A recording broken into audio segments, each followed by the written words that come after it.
Hello, thank you for joining me. It's about 5:30 on the day of the morning that I took you along and told you the tale of my diving endeavours. And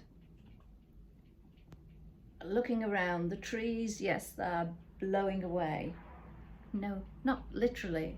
They are weaving their arms around in the sky, but not alarmingly so. And it does keep raining, but again, not alarmingly so. So whether this is just the beginning of Agnes doing her best, or whether we are lucky and getting away with just the edge, I don't know. I shall have to wait and see. But as ever, I am prepared. I think I was a Boy Scout in a former life. I've got my pack of candles ready.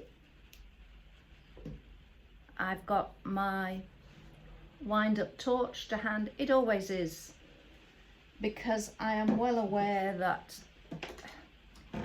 on more than a few occasions the electricity in my home has gone off.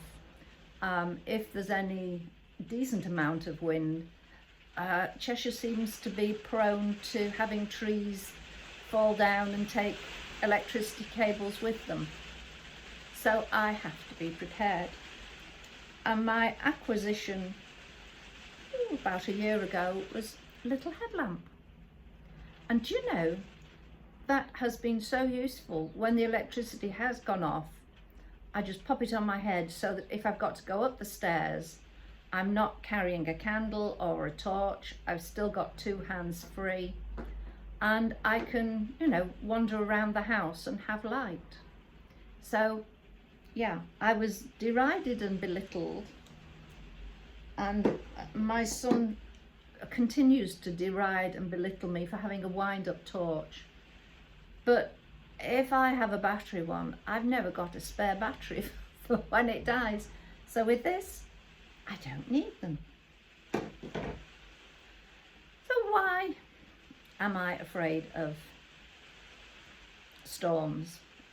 Yes, I explained about the diving, but that was under the water. There's one up in the sky as well. But I'm still concerned about storms on land. But the one in the sky was quite a few years ago. A lot of years ago. Goodness me. It was when I was still married. And my ex-husband was doing a little bit of taxi flying as well as his commercial flying. And he had to do a few base checks. So basically took off from Manchester and landed at East Midlands, Birmingham, I can't remember where else. So would I like to go? So as I was only working part-time, I was able to. And it was an okay day. They said the Met was okay, but they got it wrong. It was the day when we had a big storm. Anyway, we tracked south from Manchester, and it started to get a bit blustery, and I was aware of this little aircraft doing a bit of up and downing. Right, okay, I can cope with that. We landed in, I think it must either Birmingham or East Midlands. I think it was East Midlands. And my husband and the guy that was with him, who was the chief pilot, because of that, I'd been asked by my husband to go smartly dressed rather than casual in trousers. So I'd got a kilt on. Kilts were okay in those days. And they decided that it was really getting quite blustery. So my son, who was also with us, had to drape himself over one wing, and I had to drape myself over the other wing, whilst the two guys went to do the necessary paperwork. Oh, that I had had trousers on. My skirt flew over my head and I was aware of a much larger aircraft taxiing past with my underwear in full view. At least my face wasn't. Not that anybody would have recognised me anyway.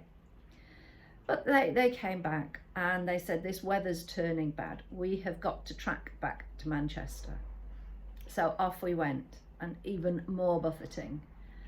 Really bad when I realised that my magazine that had been on my lap was actually in the air because we'd done such a quick drop. And I could hear what was being said at the front, which didn't help. Can we divert to Liverpool? No, Liverpool is closed. Can we divert? No, only Manchester open, and Manchester is staying open for you to get back and for one of the heavy jets to land in. Okay, anyway, we carried on. The wind was really strong, as well as buffeting us. It was making progress very, very slow, and I could see ice forming on the wings. So, nervous? Yeah. We eventually got to Manchester Airport, and the guy said, we're just going to have to put it down heavy and make sure we get it down and it stays down. So they landed on, and then the aircraft turned and we were skidding sideways down the runway, and I could see the terminal building and everything out of the front window, and I thought, this isn't good. Anyway, we got off the runway, taxied over to the south side where we'd left from what seemed like days earlier, and the hangar doors were open. We taxied straight into the hangar, no pausing, and the hangar doors closed.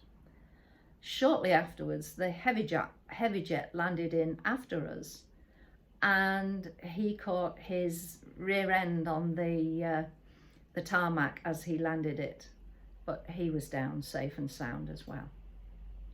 So with the air occurrence and the water occurrence, yours truly doesn't like storms, even when she is supposedly safe and sound on dry land. But if this is the worst that Agnes has to throw at me, then it won't be a problem. My phone, I have a plug-in phone that doesn't, I still have a landline, that doesn't need electricity for emergency use. So it's obviously got no answer machine or anything, but does give me access to phone out. My mobile phone reception here is very iffy at the best of times, so I always feel I need that. I've got my candles, and I can just hunker down, get nice and snuggly in bed, where I'm safe, I'm not going to fall, I'm not going to have an accident. Mishka can come and join me, and the job's a good one. So on that note, I'm actually just going to go out into the garden, get a blast of this air. I won't take the camera with me because it will just be thundering into the microphone, and that won't be good. So thank you for joining me. Take care, and I'll speak to you soon. Bye.